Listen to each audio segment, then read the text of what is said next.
Hello everyone, and thank you for joining us today for the 10th webinar in our Access and Awareness webinar series from the Federal Interagency Working Group on Environmental Justice.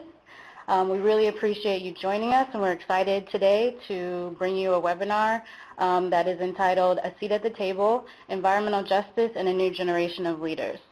So first I'll just give you an introduction to our webinar series in case this is the first time you've tuned into one of our webinars. The Access and Awareness webinar series aims to provide the public with access to the Interagency Working Group and increase awareness of various strategies, programs, and holistic community-based solutions to address environmental justice issues. Typically on our webinars, we highlight federal agency programs or ways that the federal government is collaborating with state, local, non-governmental, private sector partners. And today we wanted to really take a chance to highlight what some of our young people are doing to bring environmental justice issues to the fore. And so our series works to foster a deeper understanding of what resources are available to anyone interested in improving the health, quality of life, and economic opportunities in overburdened communities. So just before we get started with our presentations today, I just want to point out a couple items. So if you look on the left-hand side of the screen, there's a resources and materials pod where you can find a copy of the PowerPoint presentation that we're going to go through today. So if you want to download that at any time, you can go ahead and do that from the resources and materials pod. In addition, in the middle left-hand side of the screen, you'll find the Q&A box, and that's where you'll get a chance to enter your questions. You can enter your questions into that box at any point during the webinar, and we will work to get those questions answered throughout the webinar. We have some great presenters today. So let me just go ahead and introduce our presenters. So my name is Janine Finley, and I'm the program coordinator for the Environmental Justice Interagency Working Group in the Office of Environmental Justice at EPA. Our speakers today include Carol Ramos-Guarana, and she is in Urban and Environmental Planning at the University of Puerto Rico. We're really lucky to have Carol joining us from Puerto Rico. It's definitely been some challenges with her connection, and so we really appreciate her joining us today. We also have Erica R.K. Vincent, who is a National Eco Leaders Coordinator with the National Wildlife Federation. And we also have Jeremy May, who is a VISTA member with the Office of Surface Mining, Reclamation, and Enforcement with the Mountain Studies Institute, and he also works with the Department of the Interior. And so we really appreciate you guys for joining us today. Thank you so much. And we will go ahead and get started. And with that, I want to go ahead and turn it over to Carol. Carol, you can take it away. Thanks. Well, good morning. My name is Carol Ramos, and I am a second-year graduate student from the University of Puerto Rico. As all of you know, 16 days ago, Puerto Rico received the strongest hurricane we have seen in 90 years. This event will surely be remembered as a redefining moment in the history of Puerto Rico. Hurricane Maria passed last September 20th and left uncovered our trees without canopy, agricultural lands without plantations. It has also left poor marginalized neighborhoods without ceiling in their houses, others without their homes, and left all the island without water, food, power, communication, and gas. But also, this hurricane left uncovered the colonial relationship that Puerto Rico has with the U.S. And many learned that Puerto Rico has 3.4 million U.S. citizens that live and have endured an ongoing fiscal crisis, which I hope to explain briefly as part of the introduction of this presentation. First, I wish to make clear that even though there is a lot of work that needs to be done in Puerto Rico, I will be focusing on possible sustainable solutions to address our vulnerable food security and lack of sovereignty in a community scale near public housing, because this is the project that we started as volunteers with a group of young leaders in a community in San Juan. So therefore, let's consider the following questions, which I will hopefully be answering in the following slides. First, for the benefit of everyone, I will share a few slides on how Puerto Rico is after Hurricane Maria. Then the vulnerability of our food security will be briefly explained. And to address this problem, I will share our efforts from a community scale.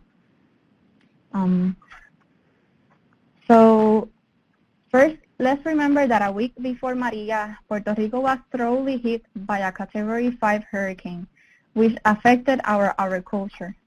Then, on September 20, the Category 5 Hurricane Maria came and affected the archipelago of Puerto Rico as a Category 4 hurricane with winds of over 155 miles per hour, and which left many without a house, their belongings, and in need. 95% of wireless cell sites were not working, 95% without power, and 56% without potable water, leaving some families with the only option of drinking water from mountain creeks. And the following days, the lack of power, food shortages, cash, and gas left many with no other option but to wait in line from 4 to 12 hours for ice, gas, to withdraw money from the bank, or even to buy food. The lack of gas, diesel, and viable roads delayed the distribution of supplies, making it more evident the need for quicker response and logistics to address the short-term needs. Therefore, many of the communities developed self-organized relief efforts. In the long term, our agriculture has been highly affected. The Secretary of Agriculture certified that approximately 80% of agriculture value has been lost. This event exacerbates our already vulnerable food security because geographically we are located in what is known as the Caribbean Hurricane Highway, where hurricanes and tropical storms are expected to increase in both frequency and intensity due to ocean temperature rise. Irma, for example, described it as the Atlantic's strongest storm before Maria, hit Florida, which is a very important port on Puerto Rico's food supply chain. This is because even though Puerto Rico receives food from products from other countries, 76% of that importation comes from the U.S., mainly from Jacksonville, Florida. And this main maritime transportation route coincides with the hurricane highway. Puerto Rico imports 80% of its consumed food, and if this importation stopped, we will only have food supplies for 2 weeks.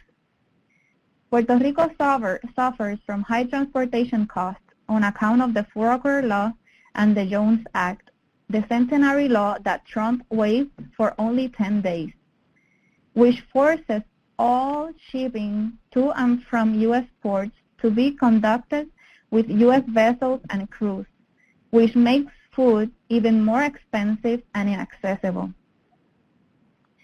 The U.S. Can do this to Puerto Rico because Puerto Rico is an unincorporated U.S. territory, a colony of the U.S., that has been more than a decade in an economic recession. To address Puerto Rico's complex $75 billion debt profile, on June 2016, the U.S. government assigned a Fiscal Financial Oversight and Management Board created by the law Puerto Rico Oversight, Management, and Economic Stability Act, called PROMESA. Since the PROMESA law, the government is allowed to enter a bankruptcy-like reform process, which also reduces the minimum wage to $4.25 an hour for people 24 and under. Institutes an austerity program where bondholders are paid first and does not allow government to interfere. It is important to highlight that these measures are affecting mainly our vulnerable populations in a country where 46% are living under poverty line and 12.2% under unemployment rate. These economic challenges have caused that 64,000 Puerto Ricans to emigrate each year. Nevertheless, Puerto Rico has the second largest public housing system after New York, due to, among other reasons, to the highest inequity in the U.S., with a 0.555 Gini index scale. This migration causes a significant rise in the amount of abandoned and underused land, especially in urban places. Acknowledging these issues, it has been noted that it is important to promote better land use, especially where more people live. Our vulnerable food security should be addressed in a community scale because even in the 16th day after Hurricane Maria, there are problems with the distribution of supplies. Therefore, I propose to address food security in vulnerable communities, especially in high-density urban public housings in Puerto Rico. I believe public housings are ideal for these projects because residents live and share common spaces and can therefore actively engage in collective conservation and maintenance. On November 2016, we started to facilitate the development of a greenhouse in the community of Puerta de Tierra in San Juan, a community of 5 public housing. Puerta de Tierra is currently a mixture of public housing, abandoned buildings, and tourism. Puerta de Tierra is besides the most important cruise stop in the Caribbean and the main importation point for Puerto Rico. One of the main challenges is that they don't have a community board that represents their interest. So to address this challenge, a group of volunteers have developed Brigada PDT, which is a collective that works to promote community-based organizations and motivating young leaders in the community. One of the projects we developed is a greenhouse inside an abandoned building. First, with the support of young leaders, we identified a total of 60 abandoned and underused buildings in this community. And with the support of many volunteers and municipality brigades, this place has been transformed from an informal dump site into a greenhouse station. There, we work together, and the next generation of community leaders have an opportunity to become an example for their peers, transforming an abandoned structure into a place of creativity and action planning. This project has been developed without any budget, but from donations and volunteer work, germinating not only food, but also a collective of compromised young leaders that have served as an example to other adults that have fun and participate in the planning, design, and development process, transforming this informal dump site into a colorful greenhouse, which its own public bus stop and a representative mural. These community projects allow communities to learn how to adapt faster and even develop local mitigation strategies to economic, socio-political challenges and natural disasters such as hurricanes.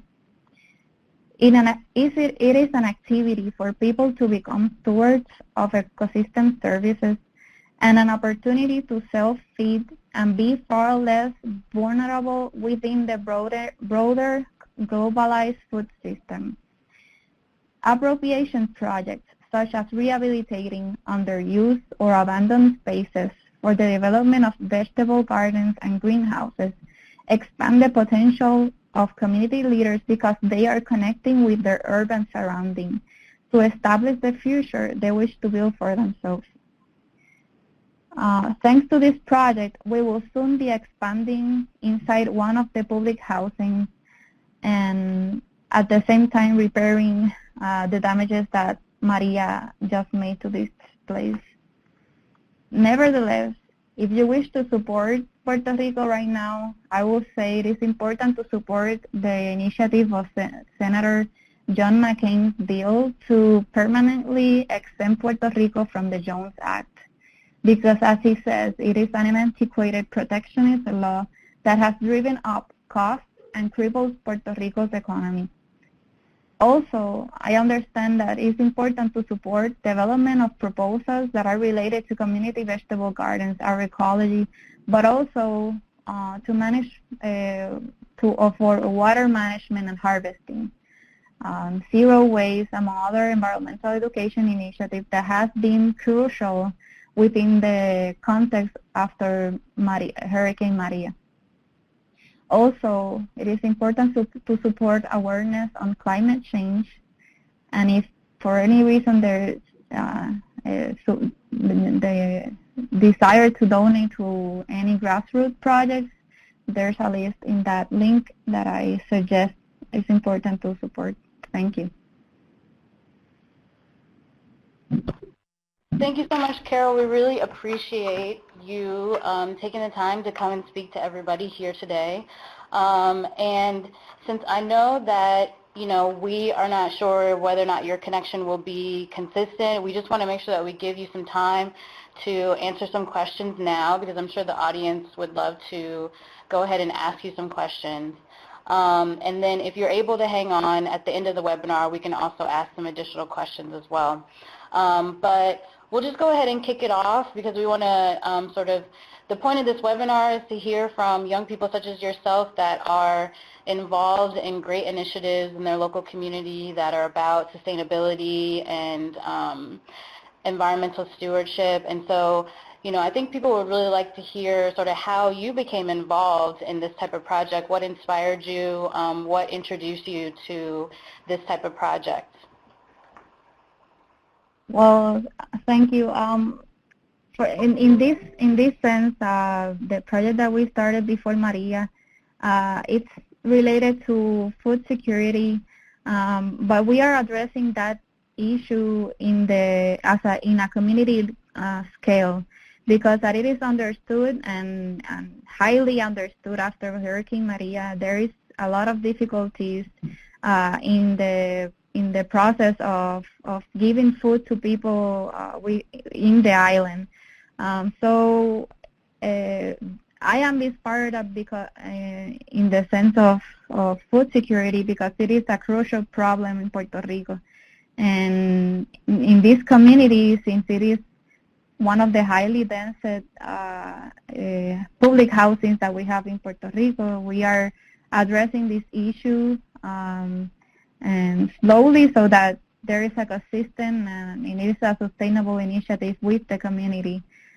So we started with the abandoned places, because there's a lot of them in Puerta de Tierra, and it also addresses that dual relationship with the importance of planning the urban places and addressing agriculture in the city, which is normally not as usual as we might understand it. So, yeah, I think it is.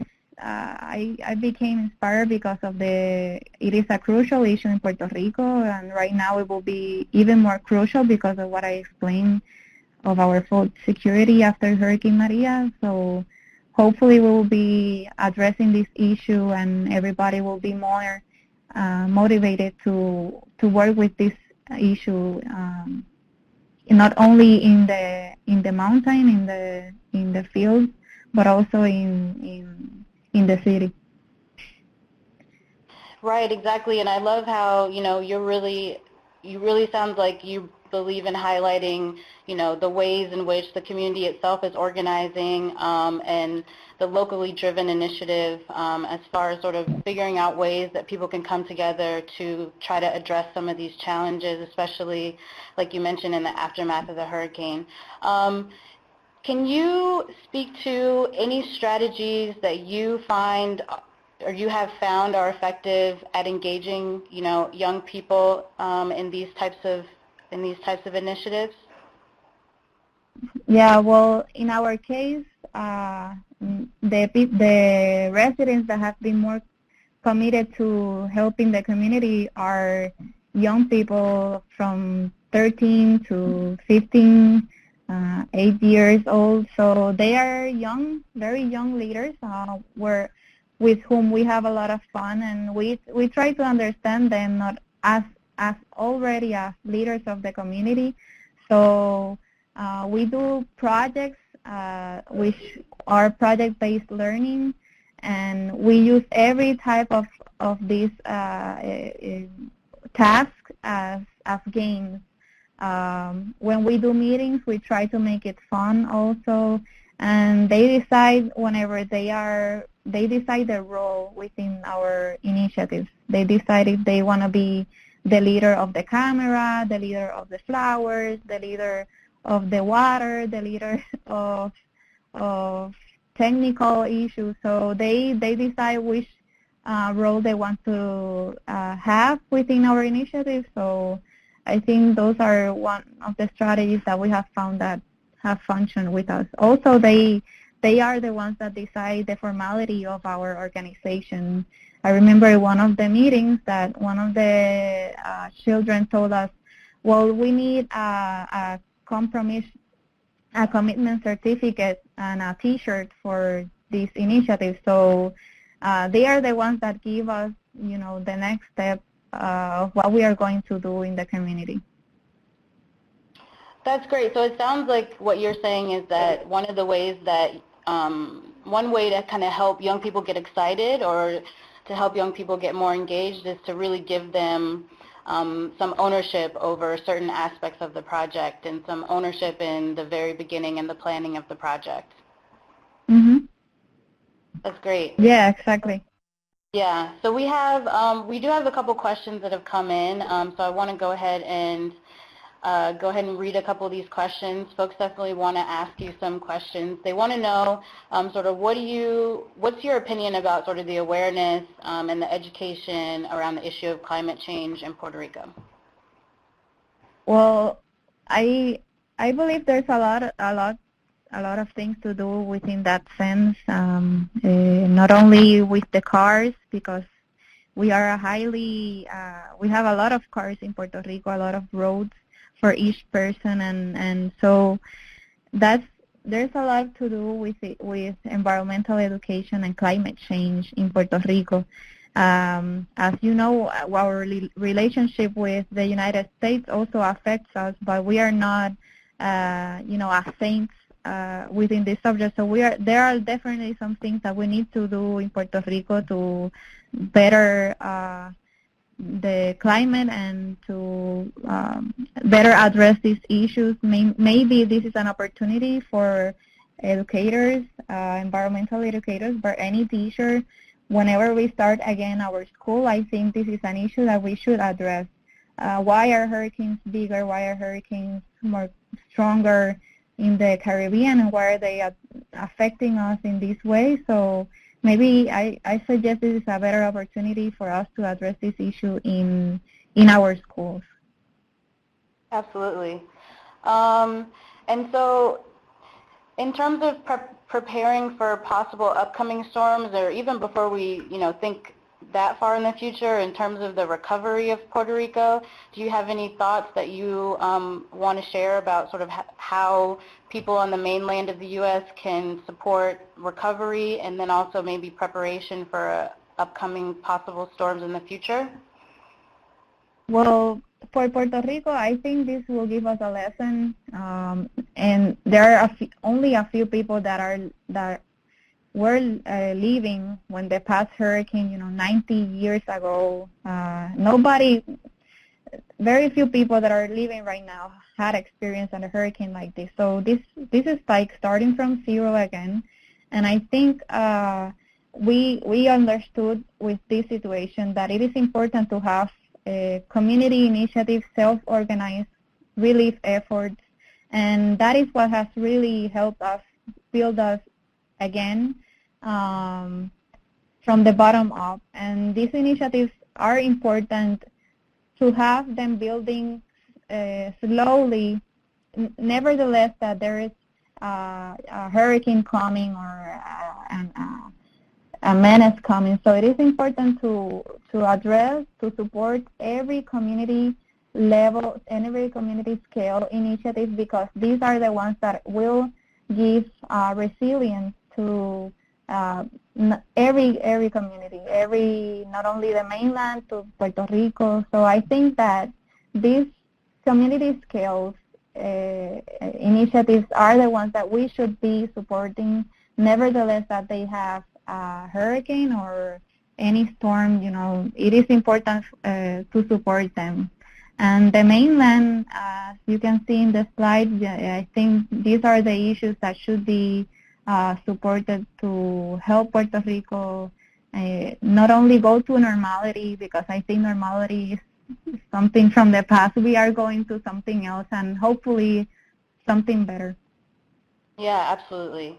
So I just want to remind folks that, as Carol said, you know, she's put some information in the PowerPoint slide, and you can absolutely download a copy of that PowerPoint in the resources and materials pod. You'll find the resources that Carol included. You'll also be able to see contact information for all of our speakers today. So Carol, if you can hang on the line until we get to the end of the next two presentations, I'm sure there will be additional questions for you. If you can't, we totally understand. But thank you so much. And with that, we're going to go ahead and go to our next presenter, who is Erica Vincent.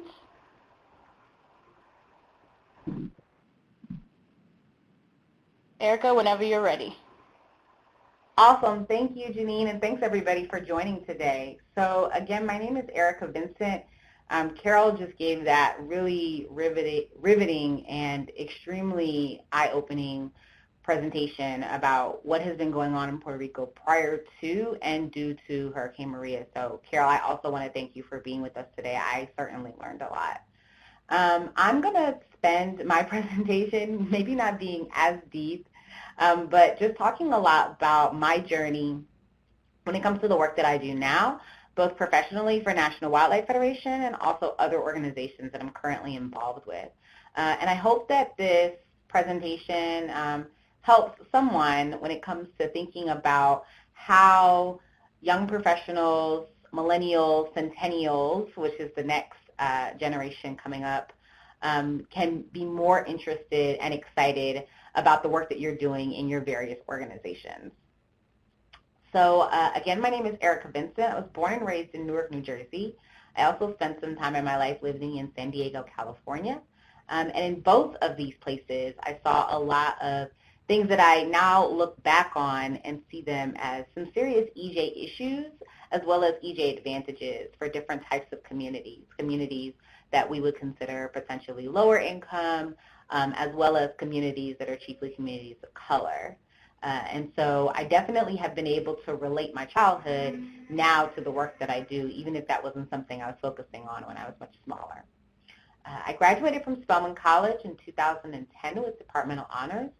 Spelman College is an all-girls HBCU, or historically black college or university, in the city of Atlanta in Georgia. There's about 2,100 girls, probably more now, and I was a comparative women's studies major while I was at school. I started doing this work while I was a student at Spelman in 2008 and joined quite a few student organizations and community organizations in volunteer efforts and so on and so forth to start really getting my feet wet when it comes to doing work in the environmental justice and sustainability communities. I helped to found my first kind of job, I guess, quote unquote, volunteer job, was helping to found a community organization that was started by a friend of mine called Let's Retrofit a Million. And that was an organization where our main goal was educating lower income communities about sustainability, about environmental work. My first event with Let's Retrofit a Million, it used to be called Let's Raise a Million. One of my first events with Let's Raise a Million was a community light bulb install that we did at no cost to the community. We went into people's homes and installed compact fluorescent light bulbs. As you all know, maybe back in 2008, 2007, those were like the hot commodity when it came to being sustainable in your home. We did that to no cost to the community, and we were able to have those conversations with community members about what sustainability is, what environmental justice is, what environmental justice issues are right in their own neighborhood. And also we were able to expose a lot of college students to doing that community grassroots work. So we're really proud of that work. I also was a part of the Atlanta Mentorship Program for Sustainability, which was started by another friend of mine, and that was something where we really kind of created our own jobs for ourselves with a partnership with the City of Atlanta, educating higher high school students in lower income families through the Mayor's Youth Work Program in the summertime. So these are some organizations I'm currently involved with. As Janine said, I now work for the National Wildlife Federation. I am the Eco-Leader Coordinator, the National Eco-Leader Coordinator for the National Wildlife Federation. Eco-Leaders is our premier professional development and career development program here at NWS. It's so funny because I actually have to facilitate another webinar right after this one for our Eco-Leaders community regarding career competencies for sustainability careers. And the website for that is nwsecoleaders.org. If anyone is interested in how young people are making their own career pathways and finding ways to be a part of sustainability and environmental stewardship when it comes to career choices. I'm also the board chair of a small organization right now called HBCU Green Fund. The focus of that organization is to create green revolving funds and revolving fees in general for historically black colleges and universities. A lot of institutions in our country right now have green revolving funds, have funds that are available or made available by either grants or corporate sponsors or alumni that they can use to make their campuses more sustainable and to bring their campuses current when it comes to sustainable development. And so our goal with HBCU Green Fund is to make sure that HBCUs are in that number as well. And we're really proud of the work that we're doing right now and really revving up for some exciting opportunities with HBCUs like my own, Spelman College. And then the last current organization I'm a part of is I'm a speaker for the National Diverse Environmental Leaders National Speakers Bureau. That is an organization started by Frank and Audrey Peterson, who are out of Florida. They started an organization some time ago, and there are a lot of speakers that are a part of that Speakers Bureau that do the work when it comes to speaking, like I am right now, for government agencies or nonprofit organizations to talk about diversifying employees as well as diversifying constituencies when it comes to environmentalism and conservation. So what I really want to talk about today, not just about myself, but also about really making sure that millennials and centennials are a part of your organization's future. So what is your organization doing to make sure that millennials and centennials feel welcome when it comes to being constituents, volunteers, and ultimately employees?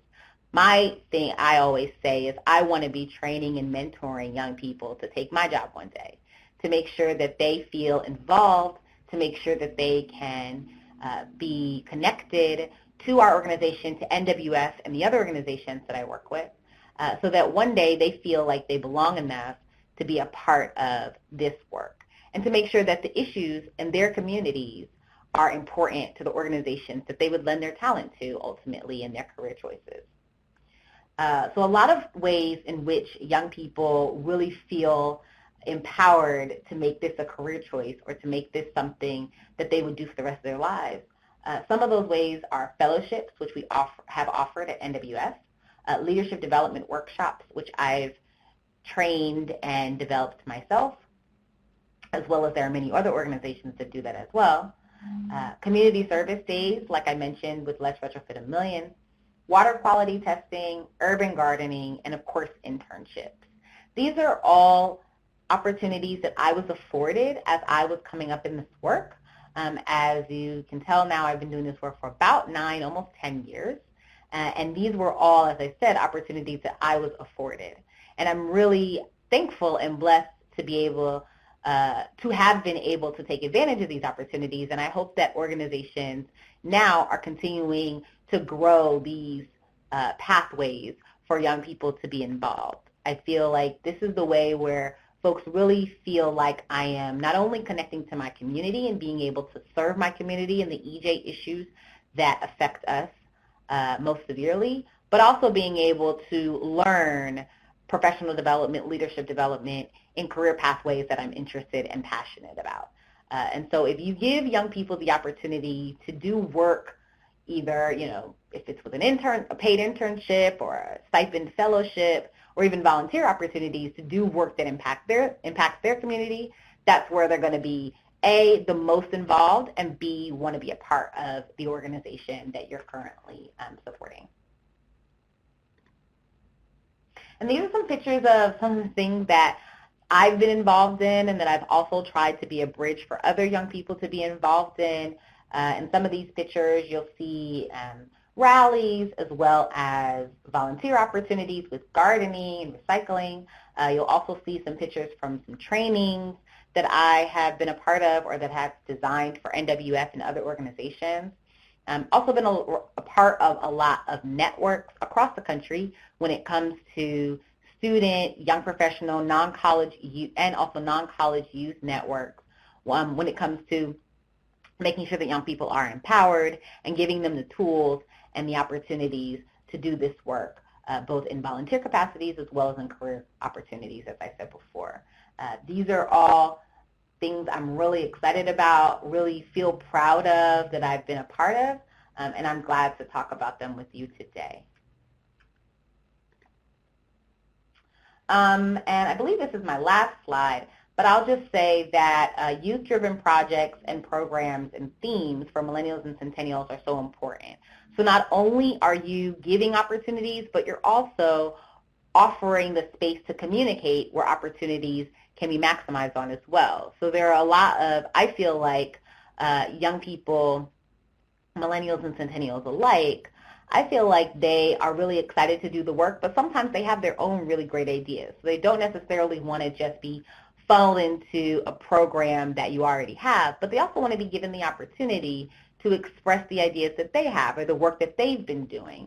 And so these are some themes that I've seen where these generations are the most involved and the most proud of the work they're doing. Genuinely collaborative work environments, entrepreneurial opportunities, campus community partnerships, pathways towards leadership roles, autonomy and youth-driven workspaces, and also passion. So those are the themes that I feel like as I've been doing this work for the last 9 to 10 years, I've been able to see where young people come the most alive, when they're able to collaborate with internships or organizations that they work with or that they volunteer for, where they're able to voice their opinion and voice opportunities where organizations can advance the work that they're feeling passionate about, and where they're also able to feel a sense of ownership and autonomy over the work. And if young people feel ownership and autonomy over the work, then, or with the work, then they are going to do their best work.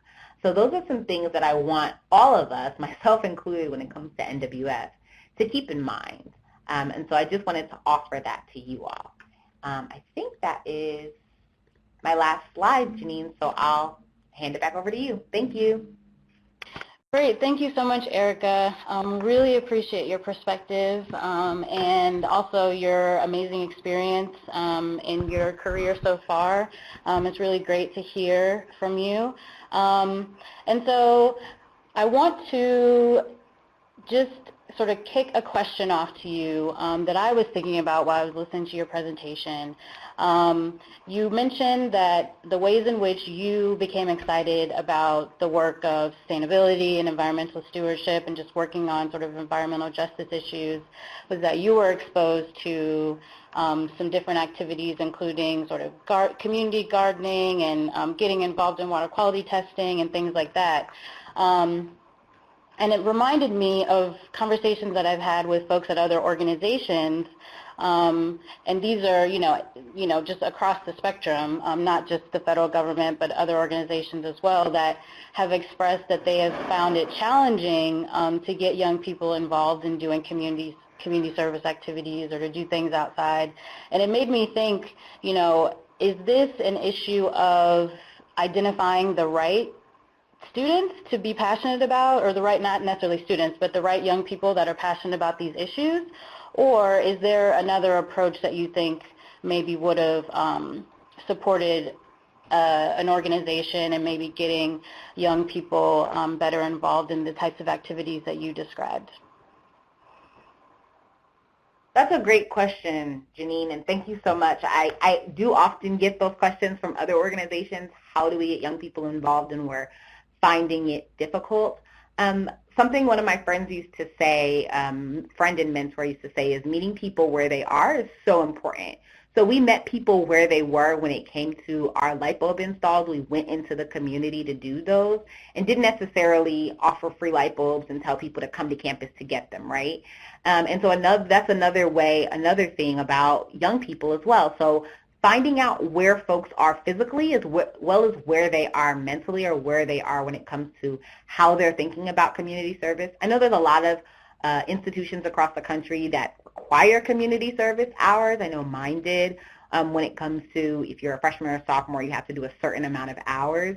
And so we were tasked with going out and finding those hours, or going on the campus website, the community service website, to find the organizations that were offering hours, but not everybody is, right? So I think the issue really is meeting people where they are, offering things, as Carol said, that are exciting, that are fun for young people to do, finding out what they're passionate about, finding out what's the most talked about, or what's the most advertised or participated event on campus, in the area of your organization or in any of your field offices. Finding out what's the most popular or talked about or advertised event, and being there with a table, with pamphlets, with conversations about what they're passionate about and how that could be exciting for your organization, or how that could contribute to your organization's mission and passion. And oftentimes when you have those really open conversations with young people, or where you send staff out to do that groundwork or that footwork, you find out there are a lot of opportunities and a lot of things where their passion and your organization's mission meet and are comparable. And so I would just say that's something that I have done with my work at NWS. That's something I did in my student work, where it was, we all need community service hours, and we're offering it on this Saturday morning to do a light bulb install in this community. And that was all that needed to be said. And we had, I think our first install was like 50 young people from across the city of Atlanta. So that's 4 or 5 different institutions. And so I would just say that groundwork, that conversation is so important. Using the schools to your advantage, the schools in your area to their advantage. What are the student activities offices offering? Where can your organization be a part? How can your organization be a part if your organization is working on sending aid to Puerto Rico, for example? How can your organization be a part of a student activities organization on campus that's doing the same thing? And how can you all work together? So campus community partnerships are so important, and I think that verbiage and that groundwork is a great way to get young people excited about the work that your organization is doing. Awesome. Well, thank you so much. Will you be able to stick around after Jeremy's presentation so we can get some more questions to you? Yeah, I should be good for another 45 minutes. Okay, awesome. So I want to go ahead and kick it over to Jeremy May, who is going to talk to us about the work he's been doing with the Mountain Studies Institute. So Jeremy, go ahead and take it away. All right, thank you. So I'll give you a real quick little introduction to who I am, how I got here. Also, I have a cold, so excuse me if I cough and my voice is a bit scratchy. I am calling in from Durango, Colorado. It's a small town surrounded by even smaller towns in southwest Colorado. And I grew up in Durango and got a degree in physics and a degree in education. And then I worked in wilderness therapy with youth in the backcountry for almost 5 years. And then about a year ago, just over a year ago, decided to shift careers and get into environmental conservation work because that's what I'm most passionate about. So I had my eyes on Mountain Studies Institute for years as a great local organization that I supported. And they happened to have this AmeriCorps position available through the Office of Surface Mining Reclamation and Enforcement. And so I started working with them in January. And it's been great so far for me as somebody new to this career, a great way to learn about all of the local environmental issues, get connected with people and other careers, and then I will likely stay on with Mountain Studies Institute longer and continue the same work. But if not, I have been exposed to a lot of interesting work that I could do around here. So that's just a little bit about me. Mountain Studies Institute is a non-advocacy science organization. So we seek to provide objective science that people can use. And one of our taglines is science people can use, the idea being science that sits on a shelf that's not applied isn't useful. So we do research and education in the San Juan Mountains. Most of the things that the kind of topics that we look at are forest health. We have a lot of people, wildland-urban interface here where people are living in the forest. Water quality, climate science, invasive plants, and then we do a lot of work within the mining district with mining hydrology and restoration, and that's hard rock mining that we're talking about out here. And that's my position through the OSMRE. So the research isn't useful unless it's out there and people know about it. And so that's where the education piece comes in. We work with land managers, with agencies like BLM and Forest Service, local communities at community talks with volunteers, volunteer stewardship projects, for example, lawmakers, and industry, especially the mining industry. And we make sure that the goal is to make sure that all these people are making well-informed, science-based decisions. And then, of course, the future of all of these fields is the youth. And so that's what I'm going to talk about today, is one way in which we engage youth and we use our research and science, and it's applied research. So oftentimes there's projects, hands-on projects that the students can get involved with at the same time. And so we get the youth engaged in that way. So I'm going to talk about our high school internship. And I think that it could be applied really well to anything in environmental justice. Ours happens to be that we're looking for youth to lead environmental science efforts, but it could be with human health risks. I think you could apply this to economic, say sustainable economic development or economic impacts, outdoor education, certainly, whatever your organization's focus is, local food security. Ours happens to be a lot with land management and restoration and reclamation decision-making, using science as a basis for that. But I will try as I go through here to kind of talk about it in a way that could be generally applied, depending on what your organization does, as a way to get to develop youth leaders. So what we do is we take them camping in the mountains for 2 weeks. They go home on the weekends, and every day during the trip, we meet with 1, 2, or 3 different local experts and professionals that are working on real environmental issues in the area. So the groundwork is mostly making all of these community connections. So the goal is that these students will learn about these careers and their career path. How did this person get there? And we try to get a mix of demographics. We have not presenters, I wouldn't say, but professionals that they're working with that are younger and older and male and female and working in a bunch of different fields.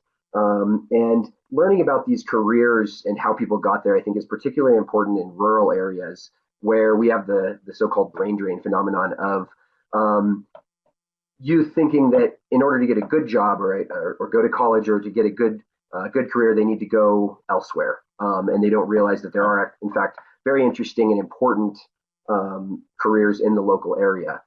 So that's kind of why we want to highlight these careers and also get people to know that there are important environmental jobs that they can do rather than just finding a paycheck somewhere. Also to learn about these professionals' work, their specific project that they're working on, and highlight that particular local issue and learn from one of the best experts on that particular local issue, what exactly is going on with that. So high schoolers learn that, and then they get to actually work with them usually and gain skills, science skills in this case, and experience doing data collection and monitoring and whatnot. This particular picture was taken from an experimental forest in a wildland urban interface. We have a lot of people living in the forest in Southwest Colorado. So it leads to forest management, and then there needs to be sound science for that decision. So in this experimental forest, they're working on creating biochar and potentially energy production. So it can also involve economic projects, and students can learn about that side of ways to integrate projects in different ways.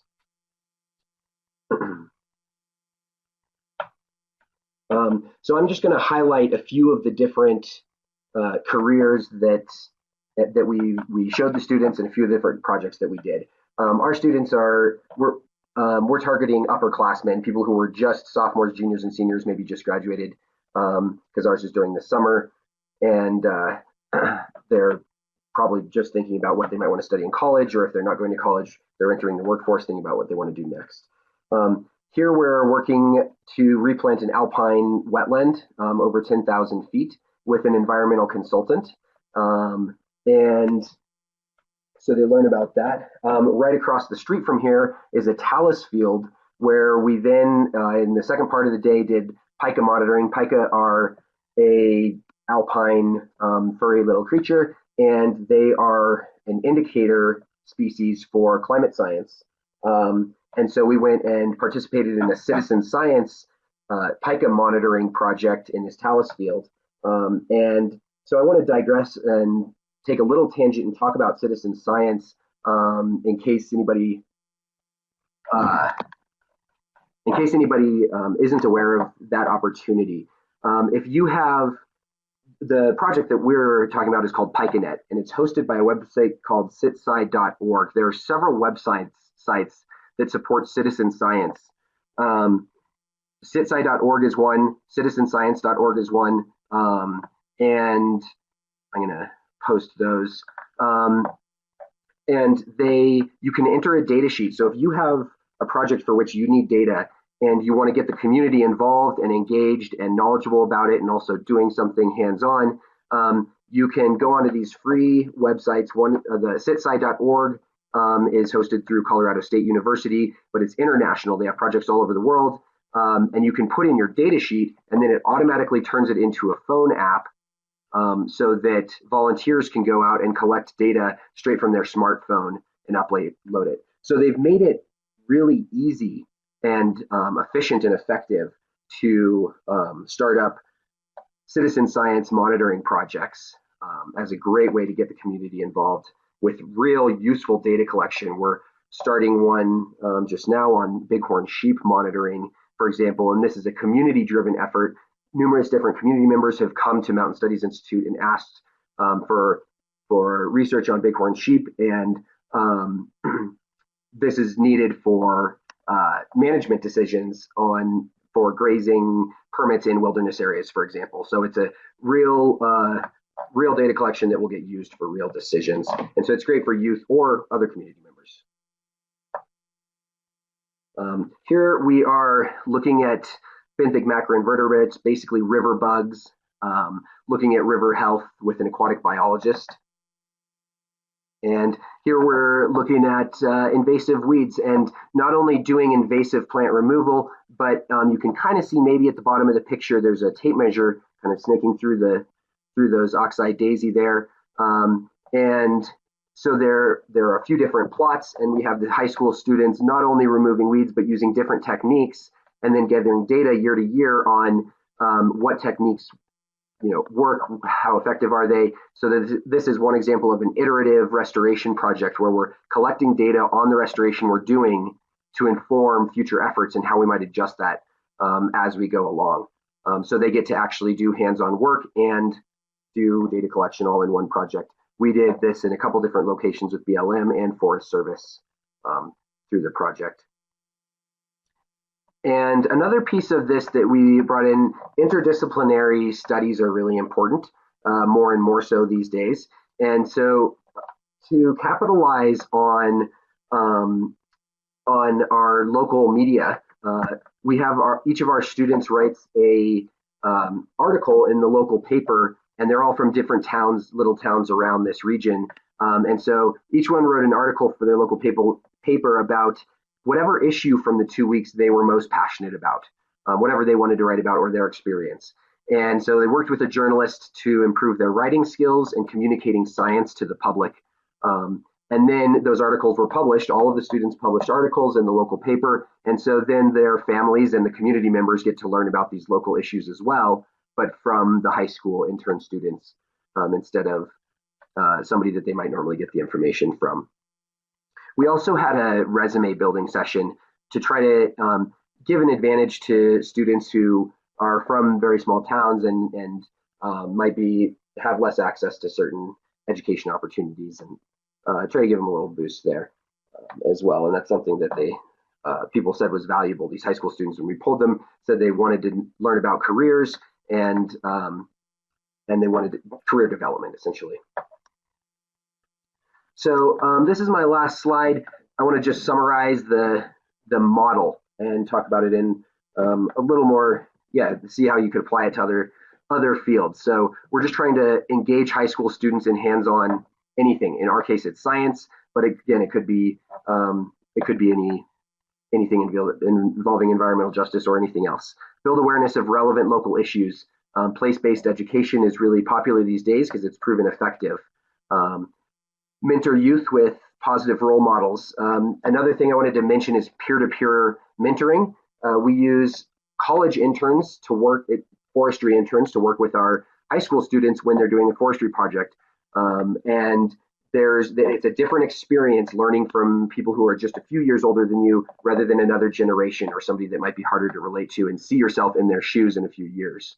And then you could also take this, and I think especially if you were, say, working in an organization trying to do outdoor education or environmental education, you could also have, say, the high school interns working with middle school interns, middle school students working with elementary students, et cetera.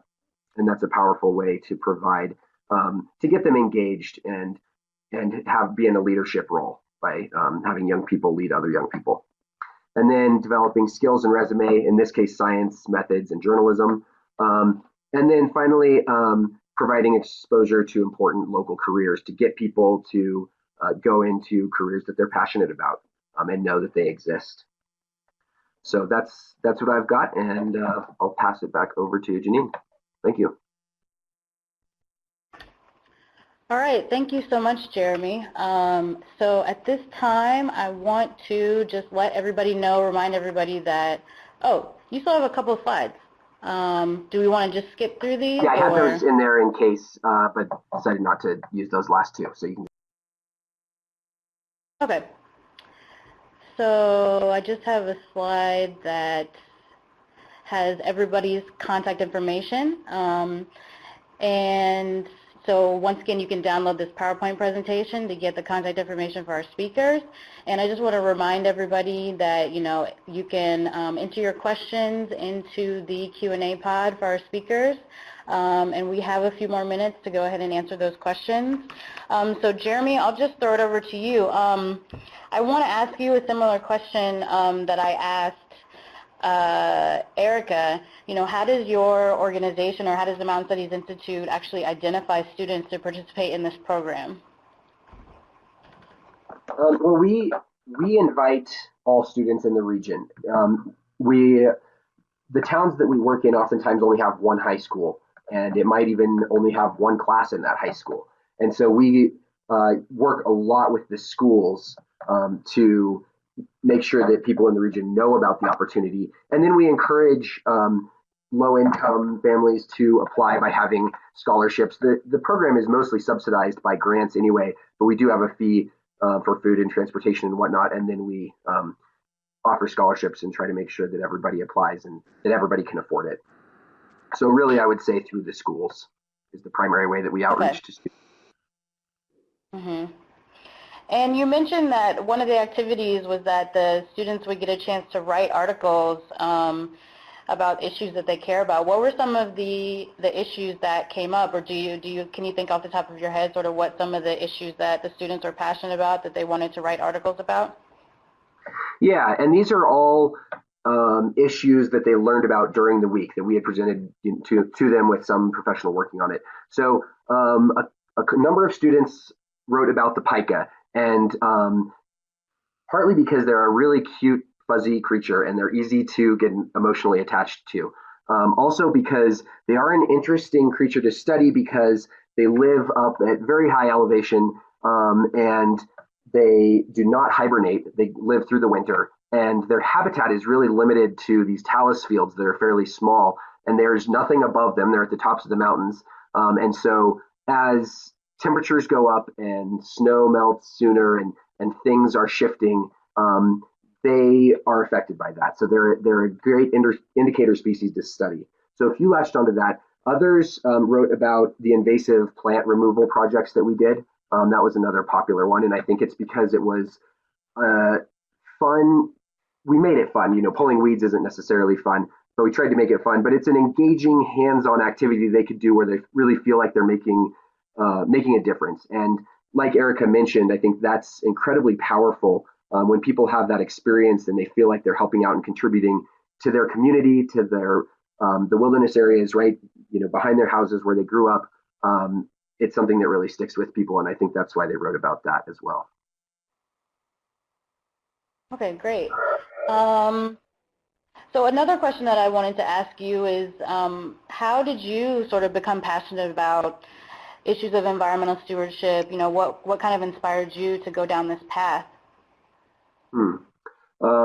Well, growing up in Southwest Colorado, I think that I've had a value for nature and for wilderness since the time I was a kid, being in it. And I think that having experiences in nature, in the wilderness, witnessing the beauty of wildlife and plants, is the most powerful way to instill the value of nature in people. So for me, not coming from an urban environment, I think I was always attached to that. I've always been interested in science, and so I think that just for a very long time growing up with these, I see that how important the issues are, the environmental issues, and so it just seems like one of the most important issues facing our world today as a planet.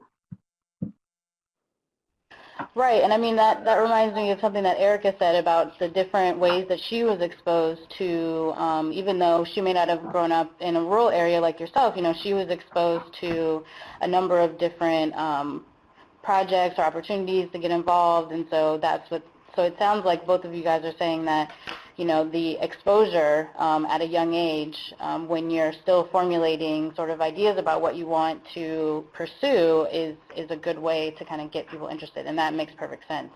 Yeah, exactly. So we do have a question that came in, and I guess it can be for any of you guys. Fatima wanted to know if, she says, there seems to be a push in creating more apps. Do you get a sense that apps are helpful in getting youth interested? And I think also we could ask that question about any type of new technology. You know, what do you find in terms of using sort of newer forms of technology do you find that that's helpful in getting young people interested in different issues?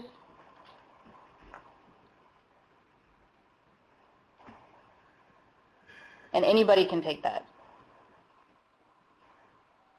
I think it has this is Jeremy, I think it has the potential to be, like, for example, what I was saying with the citizen science, and that doesn't have to be in the wilderness. In an urban environment, you could do that by monitoring birds, for example, that are in the trees, and people can take pictures of them with their phones and try to identify them. So I think it has potential there. Honestly, our organization, we're just starting to use apps for citizen science and have not had a lot of youth participation with apps. So beyond seeing the potential for it, I can't really speak to that. Okay, Erica, do you have any sort of ideas about using different types of technology? Do you find that that's helpful? You know, because I think that a lot of people associate millennials and even the generation behind millennials with really being attached to their phones and, you know, growing up with so much technology that maybe that could be a way to kind of, communicate with them, or it's a necessary way to communicate with younger people? What do you think about that idea, Erica? Yeah, that's a great question, and I agree with some of what Jeremy just said, but I'll just say it depends on what level of engagement you're talking about.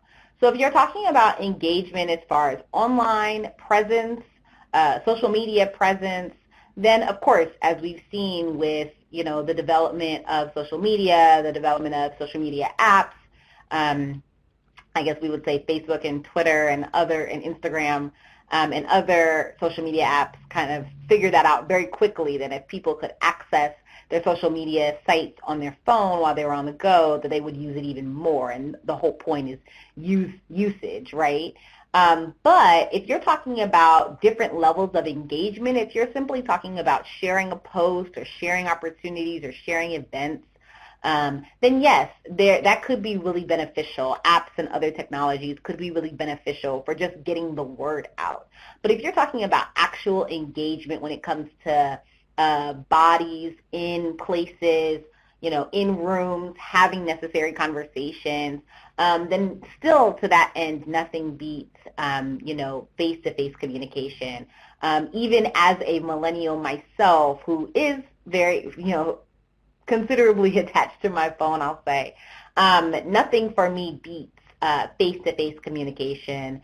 And the way that we were really getting the word out when we were doing this work, both in college and after college, in my time in college, was that communication, was that word of mouth, was that, talking to friends and saying, what are you doing this weekend? Oh, I'm going to do this community service project on Saturday morning, this light bulb install thing. Even if they didn't know what it was called or what it was about, I'm going to go do this. I saw it on the school website. I'm going to do it to get my community service hours in. Oh, okay, great. Well, I'll do that with you. And not even knowing that they were going into a situation where they were learning a lot more, potentially getting bit by the bug, and becoming far more interested in EJ and conservation issues than they were before they got on the bus that morning just to do community service hours. So nothing beats word of mouth, nothing beats face-to-face communication, even though these new technologies are a way for us to communicate more readily and quickly. I think that face-to-face communication is about real, genuine engagement. So it just depends on the level of engagement your project or event or information is trying to get to, and then that's, I think, how you assess what type of technology or what type of communication strategy you want to use. Right, absolutely. I mean, I think that, much like you said, obviously the social media and different types of technology are great communication tools, but they don't replace sort of the experience of being in the natural environment or, getting your hands in the dirt if you're working on a community garden, something like that, because that's really obviously the sector that we're talking about is the environment, and that is, related to our senses, our vision, our our hearing, our sense of touch, so there's nothing that can possibly replace those hands-on experiences. And that actually segues really nicely to another question that we received from the audience, and this can be for Erica or Carol. They want to hear you guys talk, if you can, in any way that maybe you can address this question about sort of how to get young people in urban areas to have more access to, the natural environment, to the wilderness. Maybe that's also just getting folks into their local parks or national parks that are close to whatever city that they're located. But I definitely would be interested to hear from Carol's perspective, being in Puerto Rico, sort of what your ideas are, what you think the challenges are, maybe getting kids that are in urban areas into the natural environment, and then also Erica, if you can speak to that. So Carol, if you're still there. Yes, I'm here. Well, thanks. I cannot be more agreed with Jeremy and Erica, and I will use the last question to answer this one. Because, for example, for our case, it is also interesting how not apps, but usually technology like pictures or cameras or even social media are things that make us more connected But when we are in nature or really in the urban areas where we have our parks and our beaches, so we try to also in our meetings to be more focused in our present time when we are there. And but in our case, some of the things that have also made them more interested in nature is the camera. So whenever they like, and I usually have my cell phone or my own camera whenever I go to Puerta de Tierra. So if they don't want to be the actors at the moment, they can be the actors, but from a viewer perspective, and they can document whatever we are doing. And in this way, they can also use these pictures, and they send it to our Facebook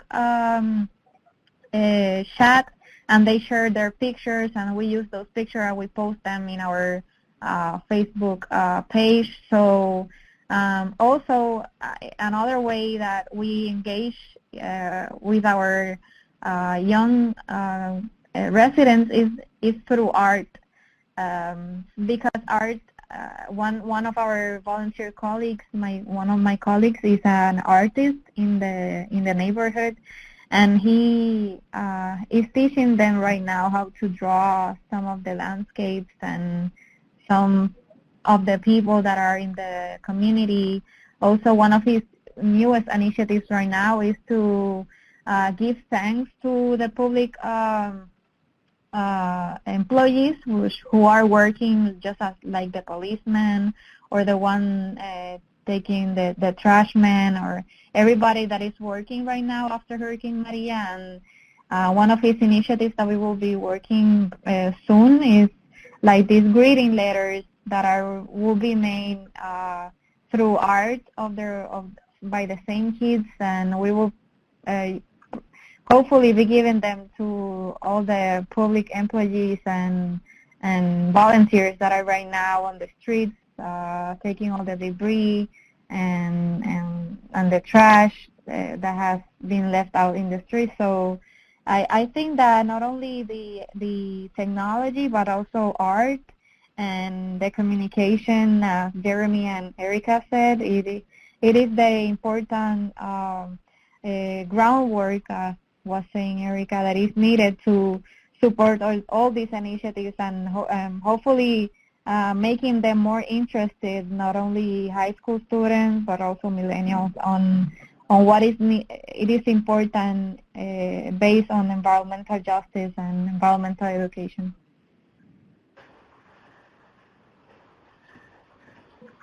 All right, thank you so much, Carol.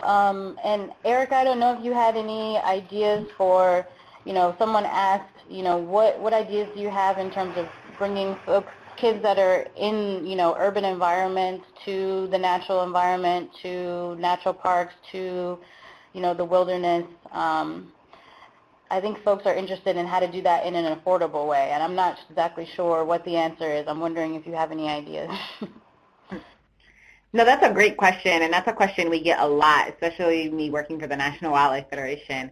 And I have some great mentors who have done really amazing work when it comes to like K-12 opportunities for K-12 students in urban communities to be involved in outdoor spaces, wild spaces, natural spaces, or whatever you want to call it.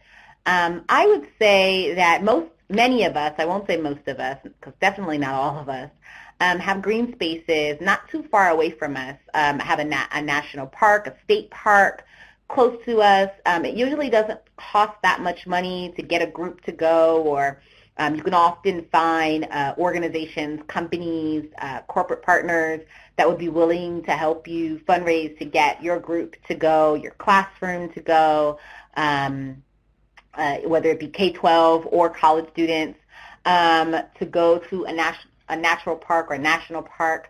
And then they oftentimes have scheduled tours or tours that can be tailored to your group to talk about the the wild space itself, and then also outdoor recreation in those natural spaces. So also, we've been able to, here at NWF and in the Atlanta office specifically, with some of my mentors, been able to offer canoeing and kayaking and things like that, and that's all through either foundational support or corporate partners who also are interested in seeing urban youth in these wild spaces.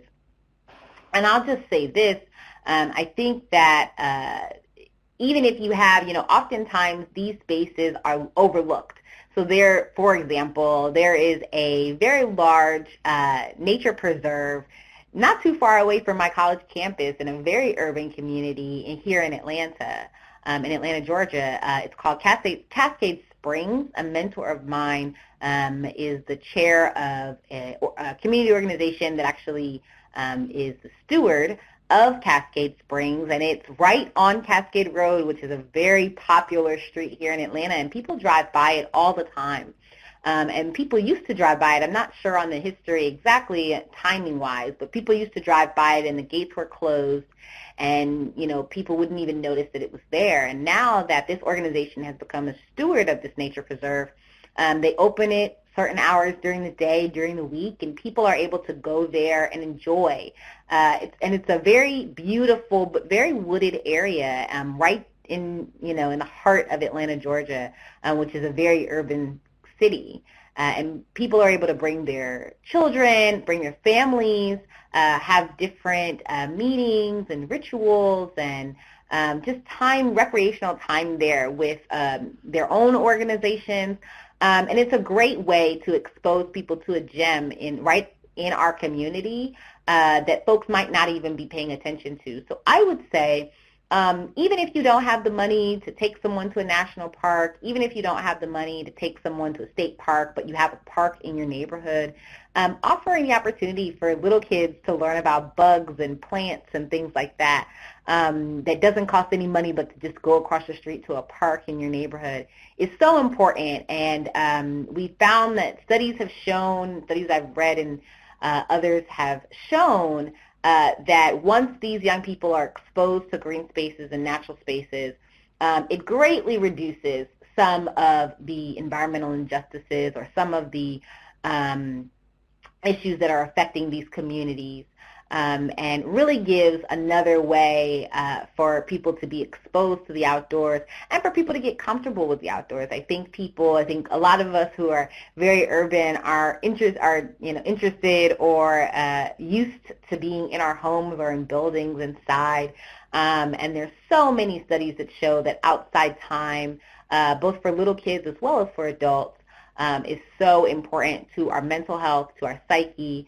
And so it doesn't have to be a big trip. It doesn't have to be a big recreational opportunity with a whole bunch of equipment that's needed. It could very well just be exposing a group of kindergartners to grass and leaves and bugs and plants, and teaching them about how these things grow and how they exist in the world that they live in, even if they're not exposed to those in a direct way every day. Thank you so much. I really think that is a great place to wrap up because I feel like it kind of brings us full circle. We're just a few minutes from 2:30, but, I really just want to outline some of the things that I've learned from you guys today in terms of some of the better ways that we can develop our programs and put our funding towards projects that are going to engage youth in an effective way. So I feel like, we really talked a lot about how initially exposing young people to the outdoors is one of the key ways to get them engaged and to understand about sort of what all of our environment has to offer and how important it is to conserve it. In addition, exposing them to career development opportunities, understanding sort of what careers are available. I know when I was young, I would have greatly benefited from some of that exposure to career development opportunities.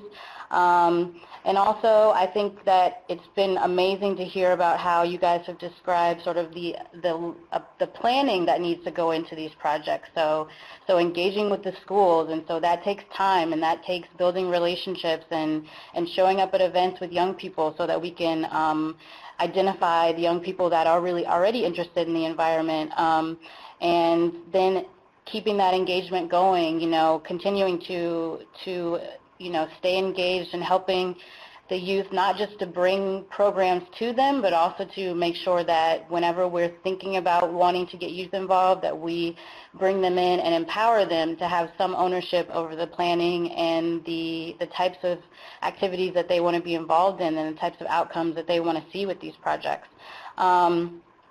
And so it seems like, I know I've learned a lot from this session, and as everyone in the audience hopefully can also see that the three young people that we brought on today, they have some amazing, they're amazing examples of if we actually can learn to do this properly, this is the type of outcomes that we'll see. And so I just want to thank you guys so much for sticking with us and listening today.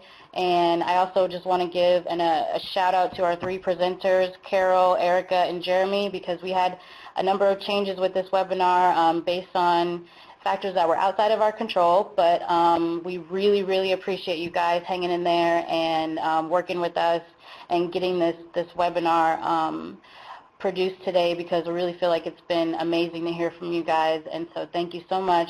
We've already heard from folks that want to follow up with you guys. So once again, the contact information for our presenters is in the PowerPoint presentation. You can download it in the resources and materials box.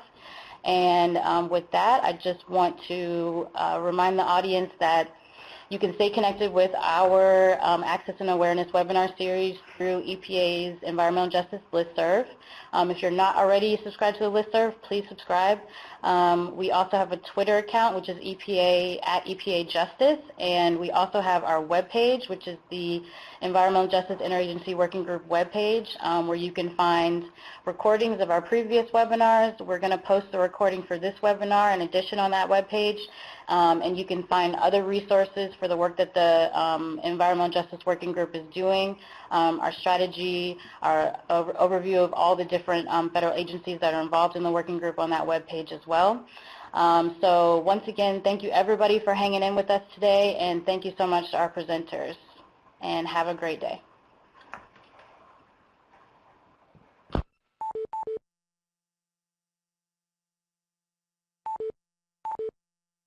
The leader has disconnected. The conference will be terminated in 5 minutes.